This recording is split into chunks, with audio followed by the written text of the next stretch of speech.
What is going on, everybody? Welcome back to the podcast. My name is Will, and this week we are talking to Kynd about his recent FKT on the Grafton Notch Loop. For those of you who don't know Finn, this past summer, Finn went out and set the overall FKT on the Grafton Notch Loop. It's about a 36 mile loop in Grafton Notch in Maine. It has about 13,000 feet of vert. It's a super stout, super remote, really pretty amazing and beautiful route. It covers a lot of the best stuff in that sort of western Maine, New Hampshire border region. Goes up and over Old Speck, over the Baldpates, Puzzle Mountain, Sunday River, Whitecap, and then just connecting all those peaks via these really remote, beautiful trails that don't get a lot of maintenance. It makes the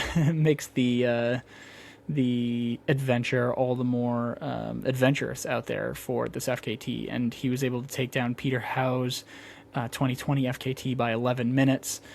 So we have some really great conversations about how Finn has evolved as an athlete, and I think it was a really great conversation. Once again, having a lot of technical troubles with Riverside, so thanks for bearing in there with us. I did my best to clean it up, but in the cleaning up process, it became a little bit of a shorter episode, but I hope y'all enjoyed. We still cover a lot of ground in the time that we had. And Finn, thank you so much for coming on the pod. I'm so excited to see what you get after this summer and what the future has in store in terms of mountain adventures for you. Before we get to the episode, a few things. One, brief shout out to Hyperlight Mountain Gear. This isn't an ad, but it's just something I'm excited about. I've been testing and developing the new pack that they just dropped today. I'm recording this on Tuesday, March 10th, so this will be out tomorrow. But today on Tuesday they released this new running vest called the PEMI 15. It's a 15-liter hydration vest. I used it a ton over the last year and a half, sort of iterating prototypes with them. I used it at Tour de France and it worked really well. It wasn't the reason I DNF'd, but it was a fantastic pack for me out there. So go check it out if you're interested in it. That's all. No ad there, but just a project that I'm excited about. Like working with Hyperlight is kind of a dream for me. Let's talk about the sponsors for this week. First, we got Infinite Nutrition. Guys, I got an exciting update for Infinite. So all of you guys know what Infinite is. It's a total nutrition powder. You mix it right into your water. It covers all of your hydration and nutrition needs for your ultra endurance efforts.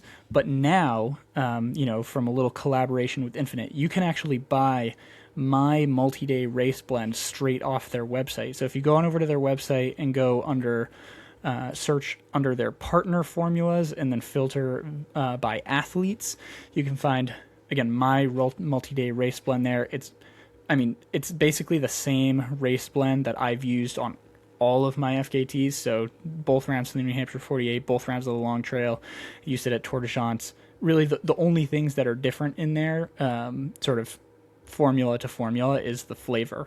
And I think I've tweaked the protein from time to time, but it's the one on there is what I've used the vast majority of the time. It's worked really well for me, and I know some of you have asked me for my specific formula before. Well, now you can just go on the website and search Will Peterson's multi-day custom race blend, and it is right on there for you to try out. So that's super exciting. Again, hit Infinite Nutrition, great company. Hit the link in the show description to check them out. Second, we got Burgeon Outdoor. Burgeon, fantastic clothing company based right out of Lincoln and Gorham, New Hampshire. They make all their stuff locally. They stitch all of their clothes in-house. I am wearing one of their Alpha Direct 90 hoodies right now as we speak. I plan on using it on my big efforts this coming year. I love Burgeon. They support the local community. They make really, really high quality hiking and trail running apparel. I can't say enough about them. Again, I've been rocking their Alpha Direct stuff a lot over the winter and in the well, it's not spring yet, but budding spring soon. And their stuff is really awesome. So check them out. Link in the bio as well. Tell them that we sent you.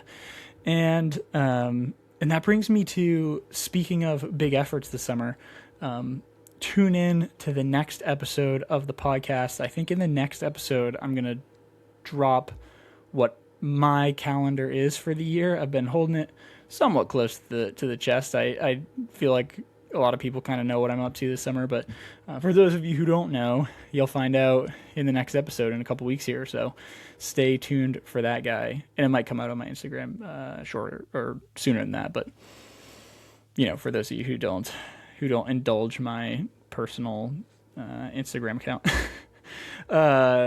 Finally, we got Janji. They are our last sponsor for the episode, but you'll hear more about Janji later on in the episode. With that, keeping the intro, for my standards, relatively short here. Finn, thank you so much for coming on the podcast once again. I'm so excited to get out and for some miles with you. So excited to hopefully get out for some big miles with you on your project, which y'all will hear about in the episode this coming summer. And that's it. Yeah. Hope y'all enjoy. I'll see y'all in the next episode. All right. Peace.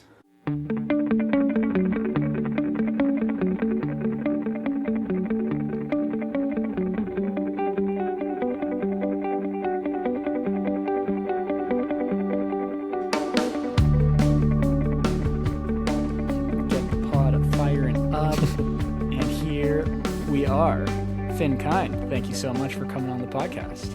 Hello. Yeah, thank you for having me on. It's fun to be part of it after having listened for so long. But yeah, you're one of my 5 listeners. I meet a new one every week. So before we get down to the less important things, we have to get down to the really important things, which is seltzer time. Of course. What are you rocking over there? All natural, other natural flavors, quote unquote. Raspberry, Hannaford.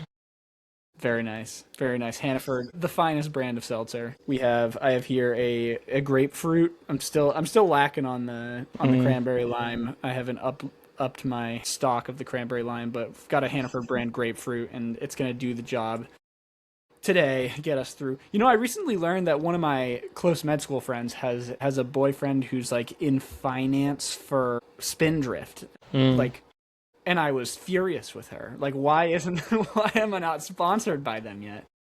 That's the wrong seltzer. It is the wrong seltzer, but the right seltzer is whichever one gives me money first. So I have no allegiances. All right, we'll crack these things. TBD if the audio gods will chop out the actual cracking sound, because sometimes that happens, but we'll try our best. So 3, 2, 1. That was a good crack. That was a great crack. It's just fantastic stuff. I can taste the other natural flavors.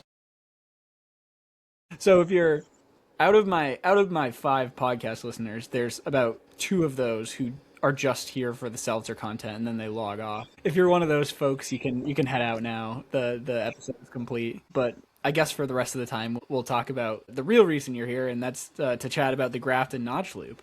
I've actually done one episode about the Grafton notch loop before. I don't remember what episode number it was, but I talked to Deanna Doan after her most recent Grafton notch loop FKT, so dedicated podcast listeners know of the Grafton notch loop. But for those who don't, why don't you just give us like a little background about the Grafton notch loop, sort of the geography of it, the terrain, and maybe a little bit of like the history of competition on the route.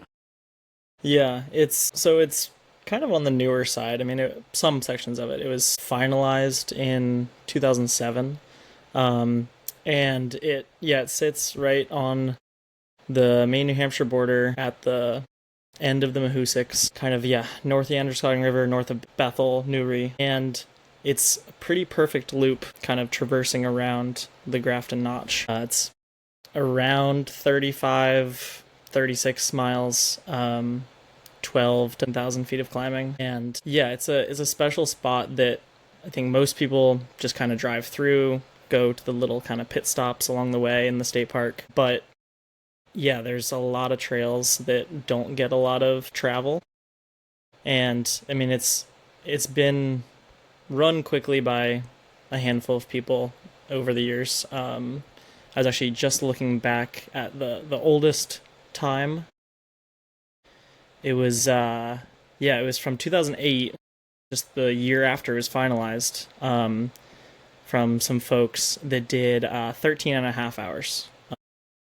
And yeah, I mean it's gotten some good attention from a few people, but I don't know. I was drawn to it kind of for a lot of reasons, and I've done 2 years focusing on it, so a lot of love for that area. Yeah, it's such a cool extension. I think at least I don't know where the technical boundaries of the White Mountain National Forest are, but my understanding is that the boundary goes at least to Route 26, up through Grafton Notch. Is that Route 26? I think. Yeah, I think the national forest actually only gets into like Evans Notch. Really? I Yeah, kind thought of that Old south of Spec Bethel. was. Huh. For some reason, I thought Old Spec was in the White Mountains National Forest, but It looks like it falls under the Mahoosic Ecological Reserve. okay. Yeah. So it's kind of its own area because it's also like a public land area, kind of just a very big compilation of landowners. Yeah. In any case, it's sort of this very cool, like more wild feeling area that's sort of adjacent to the Whites, and like you said, doesn't get a lot of traffic, but has really spectacular terrain. The bald pates getting above tree line, and Sunday River Whitecap too. Like it's got a lot of really cool alpine terrain that you don't see a lot of. So yeah. So what first got you interested in the Grafton Notch Loop? There's a lot of cool routes both in Maine and in the Whites. Obviously, like the 30-ish mile loop that I feel like people gravitate towards in the Whites is the Pemi, and then there's also the Mahoosic Traverse. In Maine, there's like some other stuff, the 100 Mile Wilderness, the Bigelow Traverse. So what drew you to the Grafton Notch Loop originally? Yeah, I the first time I went there was back in like 2022 or something. Before I was running, I was doing bird surveys for this Maine Inland Fisheries and Wildlife. So I was doing point count surveys in the state park, and yeah, I was just kind of blown away at how beautiful it was. It's like just it's a view that you don't get a lot in Maine. Much more of a White's feel. So yeah, I kind of just like got introduced to it then and was compelled by the landscape. And then as I kind of matured into my trail running, was in 2024 was interested in doing kind of pushing my kind of the distance that I had done, the kind of effort that I had done to do something a bit bigger, and in just kind of scrolling around, the routes in the area. I wanted to stay in Maine to try a route, and so it fit the bill for what I was looking for. And yeah, scouted a little bit of it, ran a section with Brent Underkoffler, he had done the whole loop at one point. So yeah, I got a little bit of beta and checked it out, and then yeah, tried my best on it in 2024 and came up short on the FKT. And then yeah, I think that was honestly one of the kind of bigger moments in my progression as a trail runner, and it kind of was kind of in the back of my mind as I wanted to go back to it and get more out of myself. So then this past June, it was a good time to do it and kind of play off of my own experience on the route the year before and try and get better. Yeah. So let's dig into that. In your trip report, you wrote that in 2024, you went after the route. You were 19 minutes off of Peter Howe's FKT, which is 30 minutes slower than you ended up running it for the FKT in this past June of 2025. What did it at the time? What did it feel like, sort of having that near miss at the record, and how did that change your relationship with the route and with running and training and sort of going after big goals as a whole? Yeah, I mean it was an awesome learning experience. I think it showed me I could do bigger things. I don't know, I think the longest thing I'd done at that point was I'd done a few 50Ks, but nothing really technical, really vert heavy. And yeah, it showed me I could do it, but that there was a lot of issues I needed to figure out. Like I mean, my nutrition was just a mess, and I just didn't have a good handle on training theory and fueling. So I think that, I mean, that was probably the biggest changes, because I mean, there were some issues with just not like fully knowing the route that well, but I don't know. It was just one of those, yeah, great learning experiences and very positive, really got into a space of growth and suffering that honestly, I think I'm continuing to chase that feeling I had when I was going up Sunday River Whitecap and I was like having an existential crisis and crying. But yeah, I just felt like I didn't get the most out of myself, even with not the best kind of training and fueling and, yeah, attempt on the day. Yeah. But I was like close enough that it like made me feel like I could that I could get the time. Yeah. Yeah. It sounds like even though it was a really difficult experience, sort of experience of being close and knowing that you had so much more to give, like sort of made that near miss a positive experience in a way, which is I think is really cool. Mm-hmm. I feel like a lot of people would just sort of look at that and be like, oh well, I came up short, bummer. It's like it's cool that you. I mean, a 30-minute improvement in 1 year, like a 30-minute improvement on like a 30-mile route. That's like almost a full minute per mile. That's a big difference. Yeah, it's just really cool how you were able to sort of evolve as an athlete over the course of 1 year. Yeah, it was kind of a bummer too because in 2024 the trail conditions were amazing because that was the same year that Deanna went out and chainsawed and cleared it out pretty nicely. So there was virtually, no slowdowns due to blown over trees. Versus this year, I probably lost at least 10, 15 minutes just due to blown down trees. So yeah, realistically, an even more substantial kind of personal growth on the route. But yeah, it was a nice benchmark to come back to it after having changed a lot of aspects of how I was approaching running and training. Yeah. If I remember right, the winter of 2024 into 2025, we had some really gnarly storms, and like a lot of those mountains had like micro burst activity on them, where there were Mm-hmm. just like down trees after down trees. I remember it being a problem, like for AT through hikers, especially on the Wildcats and like a couple different parts of the White. So, and I imagine, that Grafton Loop Trail, other than what Deanna did, it doesn't get much trail maintenance. Yeah, I can imagine it being really, really tough. for sure. Yeah, and it's dramatic because you go from the east side and then you get onto the AT and it's just so smooth, so well traveled. You go up Old Spec, and then as soon as you get past the fire tower off the backside, it's just like you can tell it only gets, maybe a few dozen people a year. Is there like a, this is just ignorant on my part, but is there like a Grafton Notch Loop, any sort of trail association that looks over that, or is it like Mahoosuc Land Trust? Like who is? I mean, like I know it's all volunteer, but like who on paper is taking care of that? Obviously, it's like the main ATC will take care of the AT part, but I don't know. Like I just don't know what organization even built the Grafton Notch Loop. Yeah, I should know more of that as well because I think it is complicated due to I think there's multiple property owners. Mm-hmm. It's like Puzzle Mountain is kind of its own thing in a way. And yeah, because it's like there's the Mahoosuc Land Trust, but then there's the state park, and then there's the public reserve land, and then there's Right. the ATC. So it's my guess is that there's yeah a lot of different people doing different things and not necessarily being super well communicated between them. But I would like to know more, and yeah, I'd love to be involved and do some trail work at some point. Yeah, for sure. So a couple things you mentioned in terms of sort of bettering yourself as an athlete over the course of the last year involved evolving your nutrition immensely and starting coaching with I think Kareen Malcolm.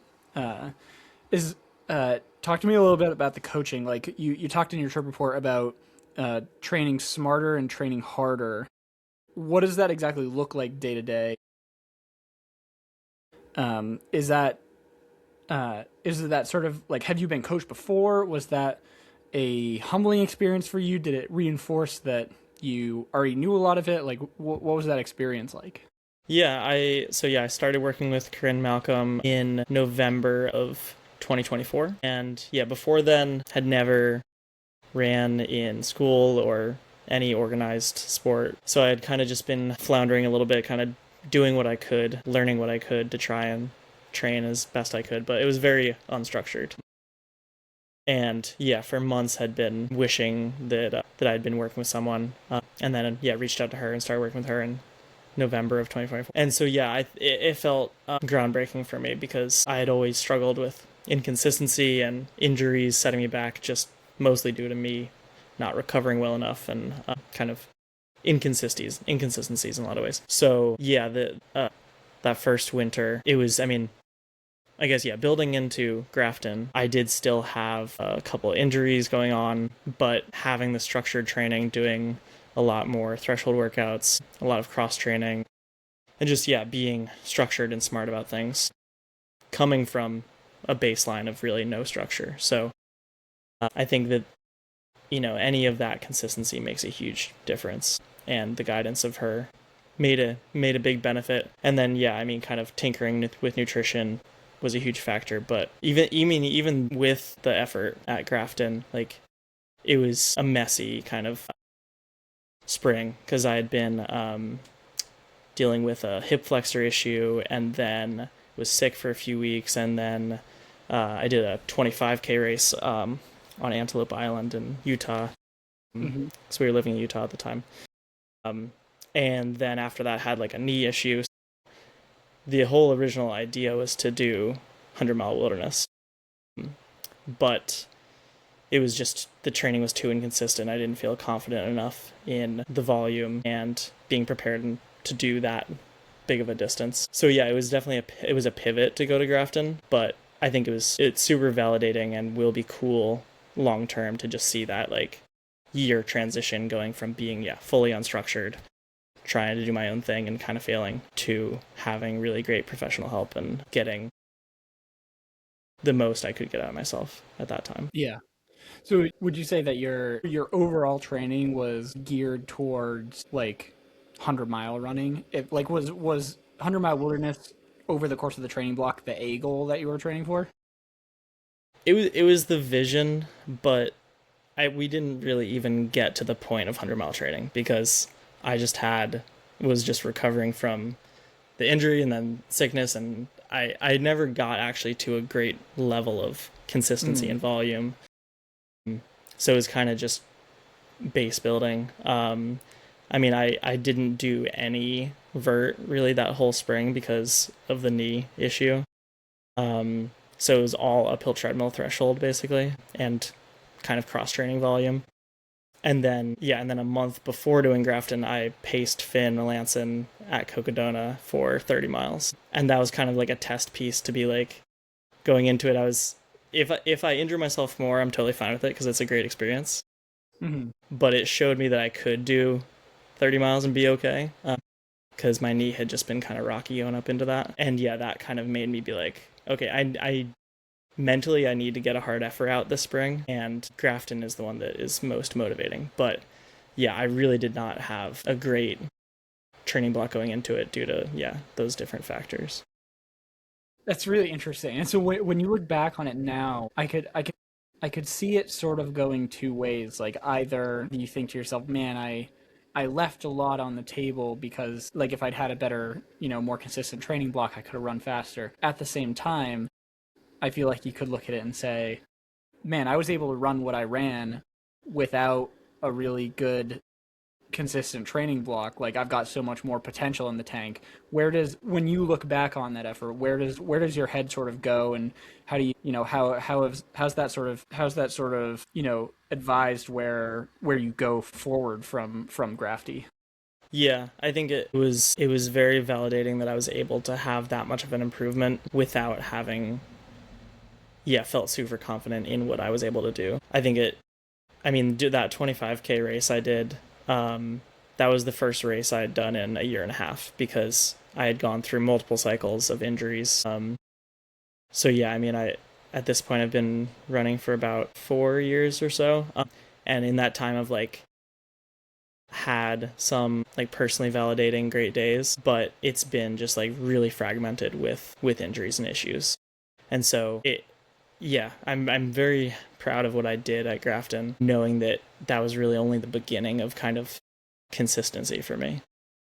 Mm-hmm.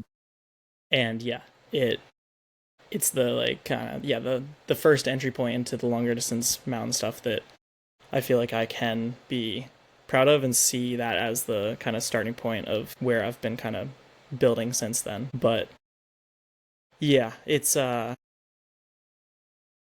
that's been the biggest factor I think with kind of working with a coach and being smarter about everything, is that just focusing on a very long-term build of consistency to just try and like get a sense for what I can do without being sidelined so often.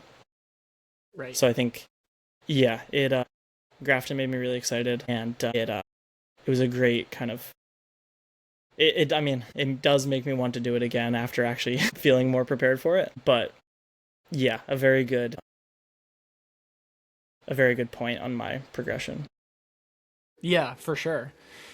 I mean, it's such a fine balance to strike between having, getting like increasing volume and hitting more specific sort of high intensity stuff. I feel like that's like such a trap that I've fallen into a lot, is it's just doing a whole lot of low intensity. And I feel like the general population just goes out and runs really hard, and they need to do more zone 2, and then you get Mm-hmm. like sucked into really long ultras, and you just end up running every run in zone 2, and it's like, oh no, you actually need to run faster sometimes to get faster.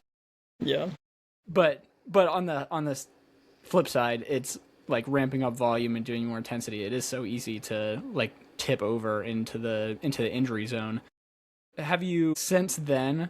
Have you, I graphed you was 9 months ago now. Have you been able to find like a balance that's been able to keep you, more on more on the good side of the injury wagon? And if so, like what has helped you? Like what have you found to be useful for preventing injury?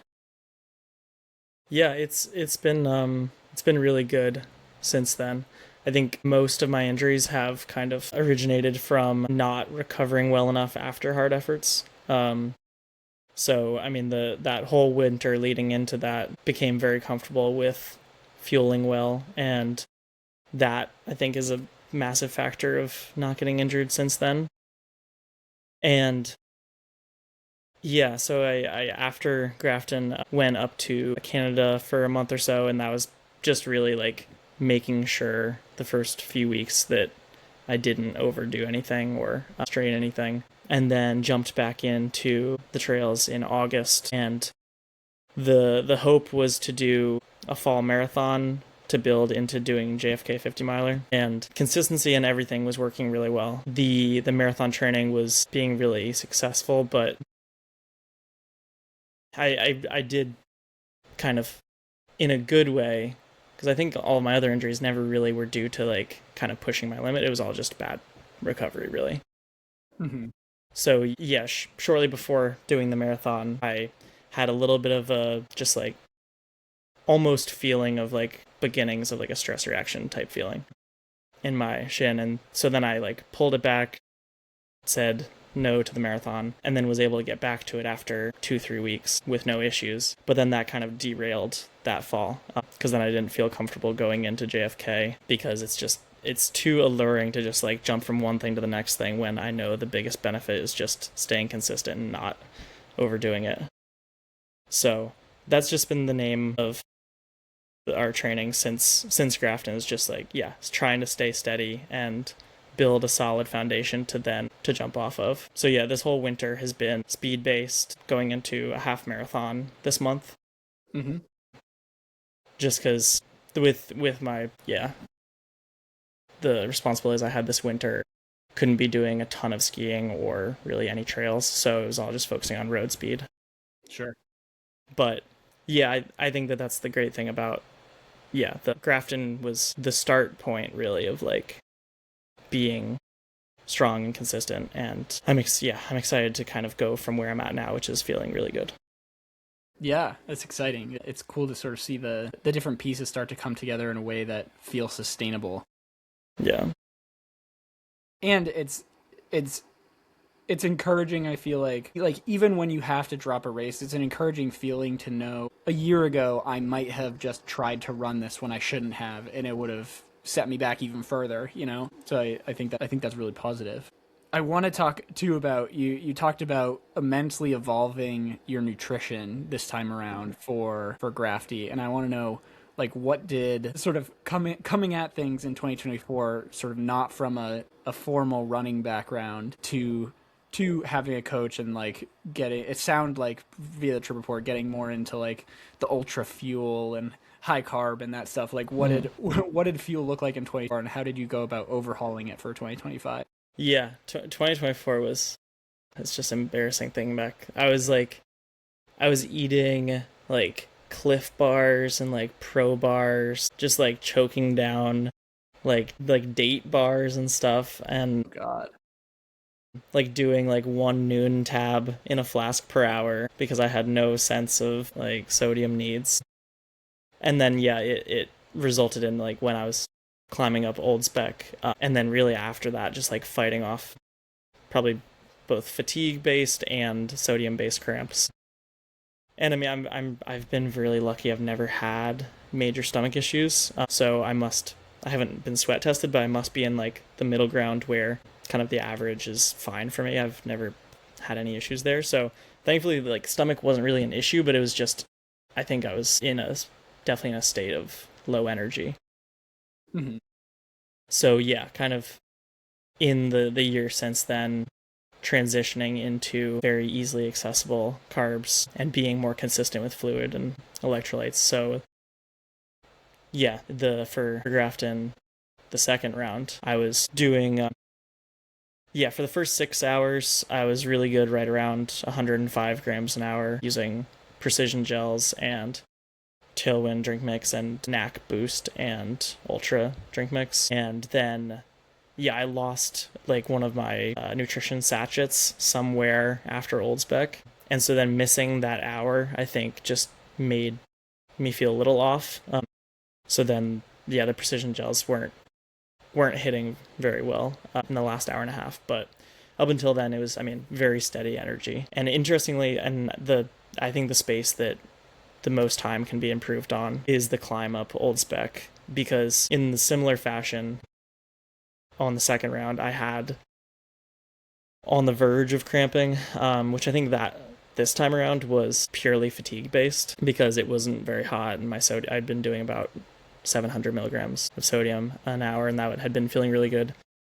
So I think it was just like that. It's a tough combination of like the long descent off the baldpates where Mm-hmm. you can push it a bit more, and then you're getting into like kind of heat of the day, and then the long climb up Old Spec, which is just grueling. And it's that you're hitting about, yeah, for me, it was like 4 or 5 hours, which I think is a point where you have to be like the training that you should have done kind of catches up to you there.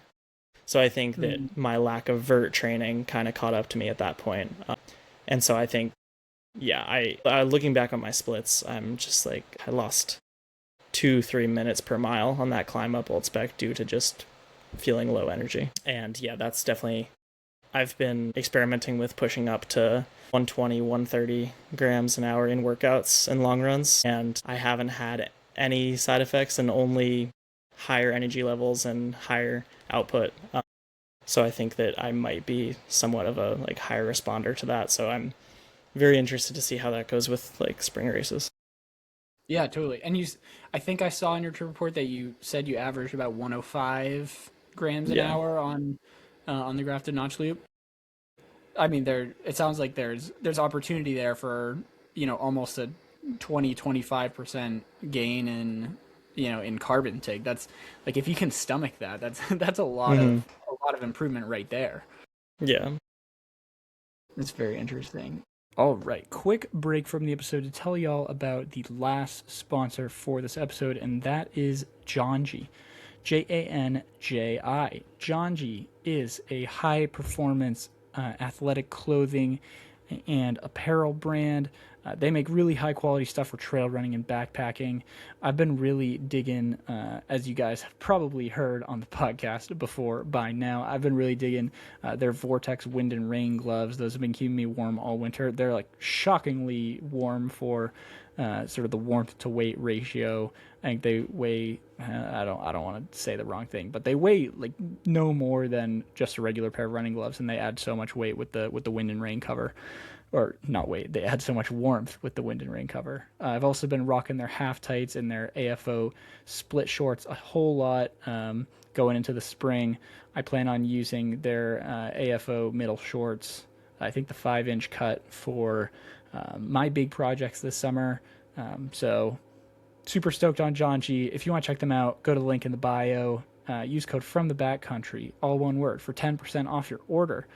I think I forgot to say it earlier in the episode, but when you go to Infinite to buy my custom blend, use code from the backcountry for 15% off your order.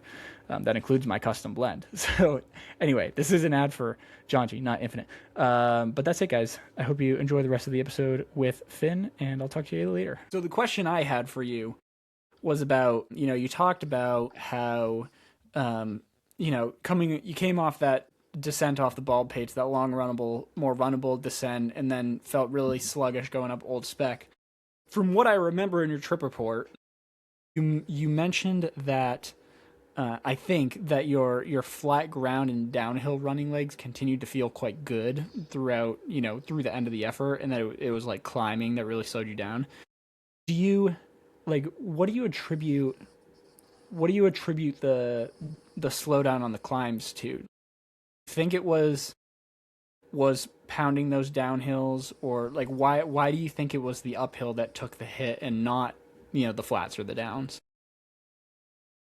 Yeah, I mean, I think it probably came back to the training that I've been doing, that I didn't have a ton of climbing in my legs. I mean, I had been doing a fair bit of strength training, but I think it may have also just been like I mean, in the first half, I was pushing up into threshold effort on the climbs and then recovering on the flats and descents. And I think it was sort of, yeah, just kind of building up fatigue, that the uphills, especially in the back half where it was warmer, that was just the most strain on my system. And on the flats and downhills, I could get an aerobic, recovery on them. Sure. Yeah. Yeah, I think that makes sense. One thing that I also found fascinating about your trip report is that you went quite minimal with the equipment and the setup. You pretty much just took, it sounds like, the naked belt. Didn't take poles with you this time, which you did in 2024, it sounds like. What was the thought process behind going more minimal this time around? And do you feel like that decision was vindicated in the end? For sure. Yeah, I loved that choice. I think it helped a lot, being smoother and more efficient. I mean, all of my runs up to 3 hours, I only really ever use a belt. Yeah, in 2024 when I did the route, I used a 12-liter vest. I had poles. I think that route is just too technical for poles. Mm, I find that poles really only feel beneficial when it's relatively smooth underfoot, and that they just get in the way. And it's like all the transitions between poles on the uphill and then no poles on the downhill, they just create like clutter and transitions that just kind of take your momentum a bit. Um, so I'm team no poles most of the time now. Um, and yeah, I mean, I did the math and I was like, based off of the water crossings, and just the general duration, I knew that I could carry enough calories in just the naked belt. And that every hour and a half, there was a stream crossing that I could pull water from. And yeah, it worked great because yeah, I had two 650 milliliter flasks and a Katahdin like 1 liter filter flask. Mm. So I could always have at least 1500 milliliters on me, really. So I think on it only works on a route that has frequent enough water access. And I wouldn't go longer than 8 hours with just a belt because I mean, it was an inner tube. It was pushing it in the Sure. beginning, but I just love the feeling of no vest. I feel way more efficient and smooth without it. Was there other gear that you brought in 2024, having the extra capacity of the vest that you left behind in 2025? Hmm. I think, yeah, I don't remember. I might have had a reservoir too, Nice. which if reservoirs are out in 2026, um yeah, I think I did. So I was just like wasting way more time in the water fill ups. Sure. I mean, I think I probably filled up water, yeah, like 4 times on the most recent route. And each of those was probably like maximum 3 minutes. Probably more like, yeah, minute and a half, 2 minutes. And that's probably also a performance benefit too, is I did a lot of cooling this past year versus 2024. I did like zero cooling. In basically every stream, I fully doused myself this past year. Hmm. And so it didn't really get above 70 that day, whereas the year before, I think it was pushing 85. So that was another, yeah, big difference. But really, if it's above 60 degrees, really you should be cooling as much as possible. Yeah, this is one thing that I learned pacing Christian Morgan on the AT. Like I didn't really think of this until he said it, and then I tried it out, and it ended up being quite true. Like, you don't think of vests as being super like cumbersome or like oppressive, but a vest, and then like especially like having a reservoir in a vest that's sucking up a lot of, or like adding like heat to your back, like you actually shed a lot of heat through your torso. And so like just the act of like running with a belt versus a vest allows you to dump heat so much more efficiently. So I wonder if that helped as well with staying cooler this year than last year. I mean, obviously the temps as well helped, but um, Yeah. it's interesting. Yeah, I think if you don't have access to ice, you're going to be cooler without a vest. If you do have ice, you're better off with a vest because then you can have Sure. more ice on your skin. So it's, yeah, just whatever scenario you're in. Yeah, that makes sense. And so going back a little bit to when you're going up old spec and the legs are feeling heavy and tired, and I'm sure you can probably feel yourself losing some time. What is going through your head? Like I feel like that would be a really easy place to spiral and start doubting, like, am I really improved that much since last year? What's the internal conversation there like, and how do you keep yourself from spiraling when it's starting to get really really difficult physically? Yeah, I think you always want to do math as you're running, especially, I mean, I kind of had a mantra through it of staying controlled and maximizing in whatever moment I was in. So yeah, it was just like I couldn't push much faster on certain sections, and I think it's a factor that a lot of people won't know unless they've been on those trails, is that they really are on another level of technicality and like overgrown. And I mean, yeah, a lot of times it was not my fitness holding me back at all. It was just simply like the technicality of it. You can't go any faster without falling or, yeah, just tripping. So it's, yeah, maximizing the moments you're in, pushing as much as you can on the uphills without it putting you into an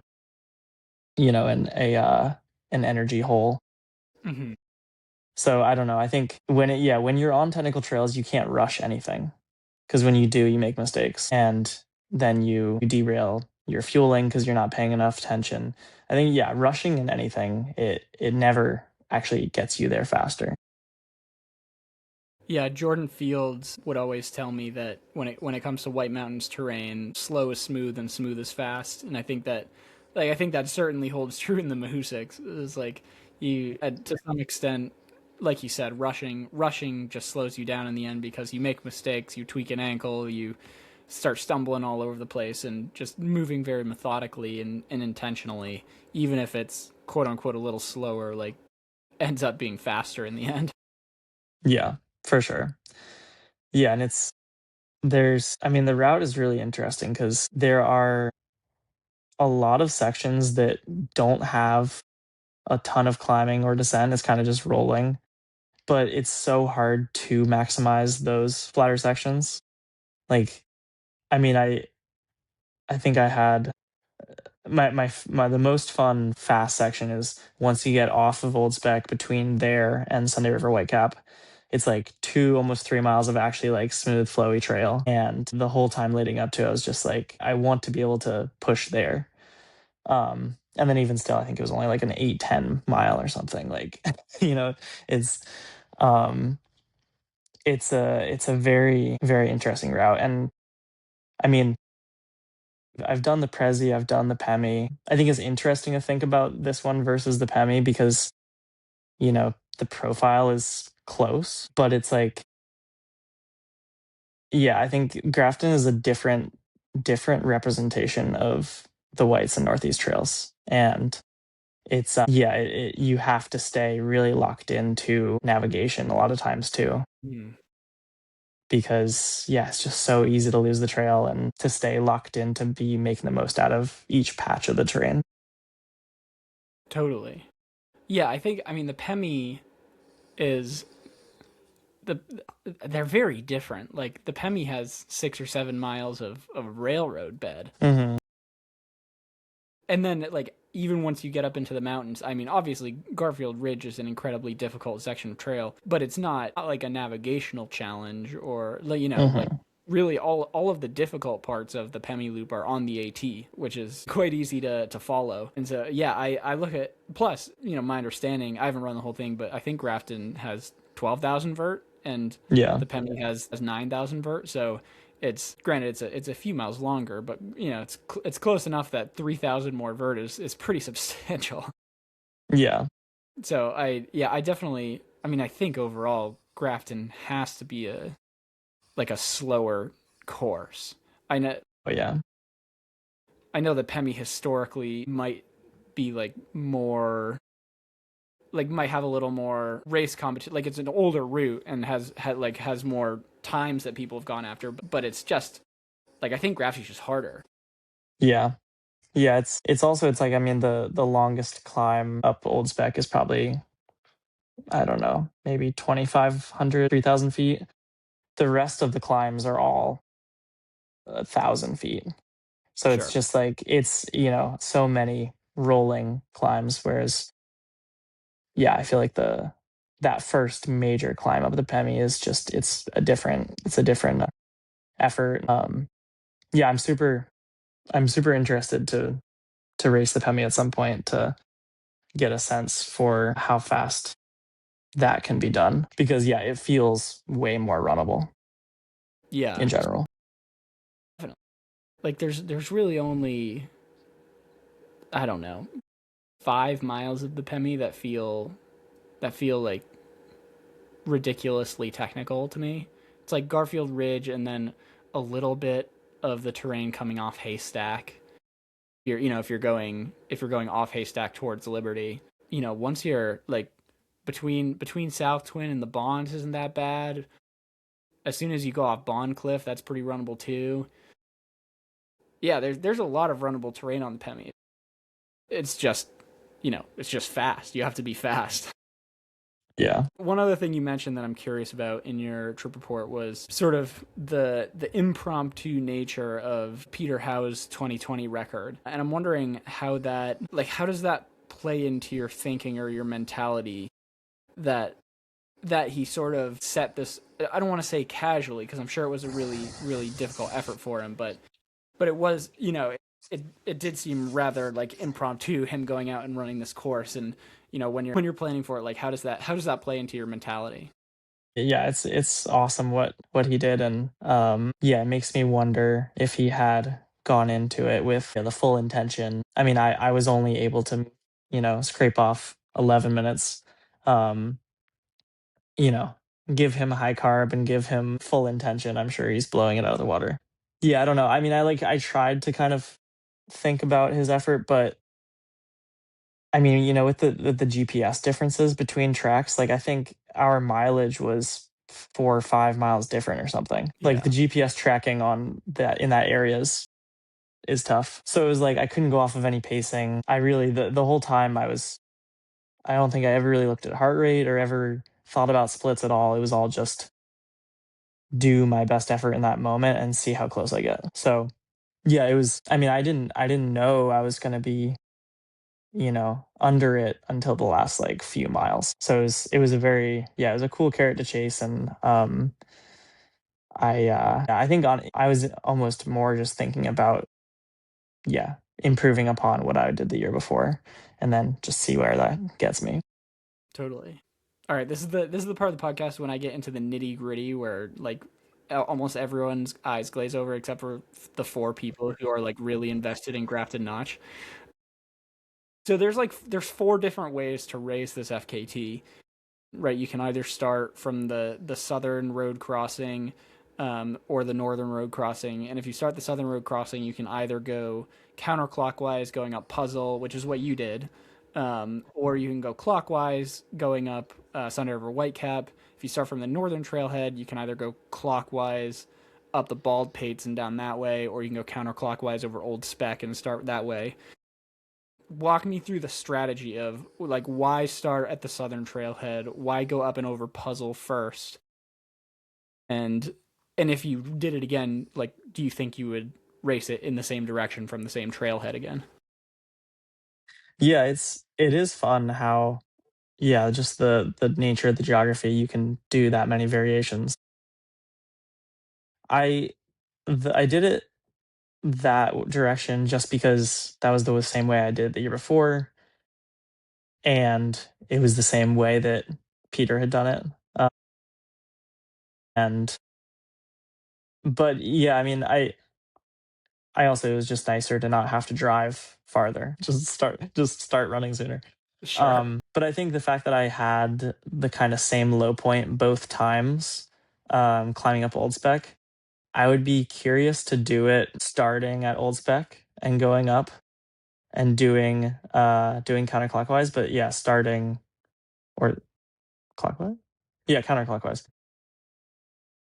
Yeah, same direction, but just starting at Old Spec and getting that climb out of the way. Hmm. I think it would be pretty fun to do it that way. Yeah, you sort of take out the boogeyman of Old Spec right at the beginning. uh and, Yeah. and like why counterclockwise? Like it seems like everyone goes counterclockwise, and I guess the one part of that trail that I'm missing, I've never done from the top of Puzzle to the top of the Bald Pates, and so that like that little section of trail is a bit of a mystery to me. But like, why counterclockwise? I don't think there's really any benefit to it. I mean,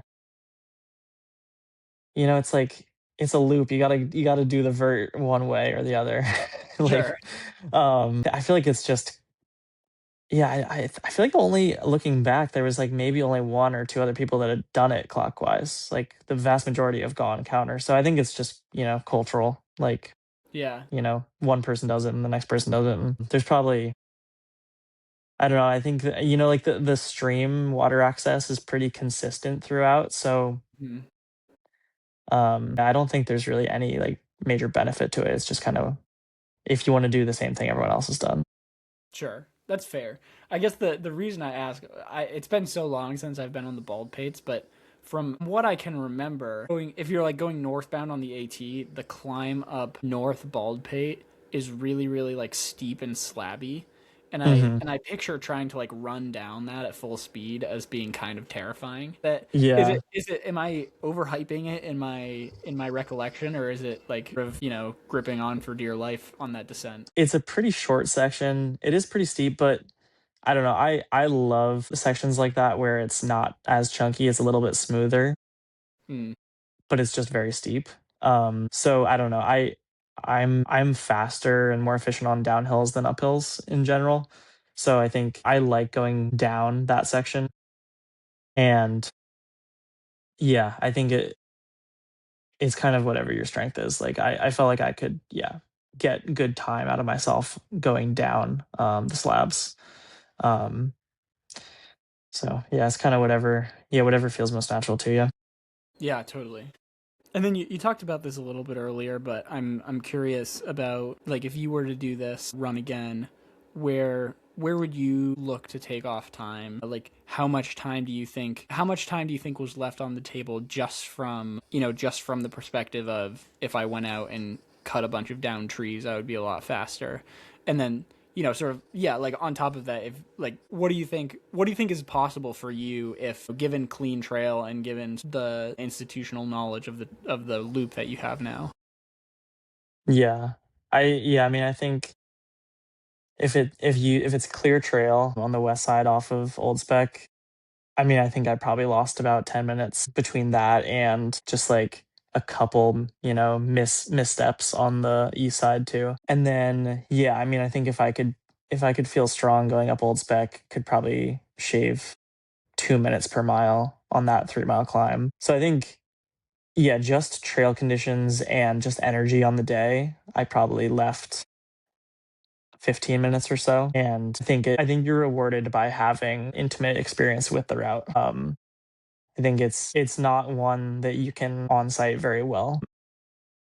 There's just too many. It's just too easy to lose the trail on the east side, especially that section from Puzzle to Baldpates that you hadn't done. Like it's nearly all deciduous forest in the middle part there. Like you get a little bit lower down, so it's all like mostly beach. And so it's just like that leaf litter. You can barely tell what's trail and what's not. And basically no one, except for people doing the whole loop, do that section. So it's yeah, really helpful to know that. And similar in some ways on the west side too. But yeah, you have to invest time into the route to do well on it. Mm-hmm. So yeah, I don't know. I'm not sure when I might come back to it with other bigger, longer goals, but I think given, yeah, good conditions, good weather, good, being faster, I think that I could be close to getting under 7 hours. That'd be so cool. Yeah, it's cool to hear that there's still certainly seems like there's still a lot of time to be battled off this route, and I think uh, it's one that a lot of people who are like deep in the Maine and like quasi White Mountains culture are very invested in. I'd love to see this. It's awesome to see you and Deanna doing it, but I'd love to see it get even more competition and just see more people go after it. It's such a cool area. Evans Notch is not Evans Notch. Grafton Notch is amazing. Yeah, I mean there's not that many cool 50K distances around, like I think it's yeah, for people that like the kind of general time duration of the Pemi but want something more remote. Like I think the entire time I saw probably 5 people, and they were only on the AT section, I think. So that's a very special experience to be running through very wild woods and seeing almost no one else. At peak season on the Pemi, you're going to see hundreds of people. So I think for the people that love quiet patches of forest and mountains, and I mean it's like it's a duration that you can get done in a day, and I don't know. I feel like it's that perfect stepping stone from if you've done the Prezi and the Pemi, and you're like curious about White's 100 or, um, Hut Traverse, like getting into the longer, harder distances. It's a very good gateway route. Totally. And I also feel like you can get some of that Mahusik vibe obviously with the Mahusik Traverse, but I feel like one great selling point for the Grafton Notch Loop is it's just so much logistically easier. Like Oh the yeah. the Mahusik Traverse is like an hour between an hour and a half of driving each way to the trailheads. Like it's kind of ridiculous. Hmm. Whereas obviously Grafton Notch Loop is a loop. You start at your Yeah. car, you end at your car. It's very easy. Yeah. It's very, very logistically nice. Yeah. Totally. Well, you don't have to, you mentioned big future projects. You don't have to share, but are there any big future projects coming up that you want to let the people know about? Yeah, the next big goal is I'm testing out the UTMB waters and doing the new Rothrock 50K in Pennsylvania. Sick. I mean, if Killian feels like UTMB is making good enough changes that he feels like he can go back, I don't know. It's very easy to be anti UTMB, but there's so few opportunities in the East to have competition that can give you a gateway to global competition. So yeah, I'm gonna check out the Rothrock 50K in mid-May, Pennsylvania. Looks like a fun course, and yeah, I'm curious to just kind of check out that event and see what UTMB is trying to do there, and then using that as kind of a peak week, building into hopefully the White Mountains 100 in June. Um, yeah, we'll see. I'm kind of curious to see with the amount of snow this season, how long it'll take for some of those darker sections of trail to get melted out. Because I would really love to do kind of a fast pack of sections I haven't seen Mm-hmm. in late May. So kind of TBD. But yeah, hoping to do the Whites 100 supported in June. Sick. That'll be awesome. Yeah. Yeah. Cool, man. That'll be really cool to follow along with. And what do you feel like there's anything about Grafty that we've missed or that you wanna shout out? Anything we haven't touched upon with the Grafton Notch Loop? Yeah. I mean, I think it's if you love the whites but want a more remote kind of quiet introspective experience where you need to invest a little bit more time into learning the place to do well there. I mean, it's also just it's super fun to like just do one half of the loop. It's like the one half is like 16 miles and the other half is like 19 miles. So yeah, I think it's a people will go there and just do old spec or the ball pates, but I think those, yeah, the other sections that are more quiet, it's very true. Yeah, just wild New England, without all the kind of energy of the whites. Yeah, Bethel and Newry is a very special place, and it's a cool, very aesthetic loop, and yeah, I think it deserves some more love and some more trail work. Yeah. Yeah, even if you don't have like a hiking partner or a shuttle, you could very easy place to do a little bike stash operation and For and sure, then do half the loop. for sure. Cool. So where can people follow along on your future adventures and you making Jack cry on the Whites 100 this summer? Well, we'll see about that. I mean, the Grafton is the longest effort I've done, fully going into the unknown. Yeah, yeah, yeah. I mean, I figure like, why do some easy route like the 100-mile wilderness? Like, That's so true. jump into something big and see if my The body can 100 mile handle it. wilderness is just it's not even worth doing. Yeah, It's too easy. on Instagram, I'm Finn the Mountains, MTNS, and on Strava at Kynd. Yeah, I'm excited to keep focusing on New England and getting the most out of myself and getting out and running and supporting the community. Awesome, man. Cool. Well, thank you so much for taking your time, getting on the podcast with me, and congrats on just a fantastic effort on the Grafton Notch Loop. I'm super excited to see what comes next for you up in the Whites down in Pennsylvania. It's gonna be a fun summer.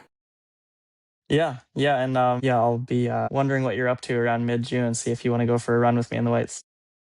Sounds pretty awesome to me. I should be around in mid June, I think. Sweet. Yeah, we'll put a pin in it. All right. We'll chat soon. Thanks. Awesome. Thanks so much. Bye.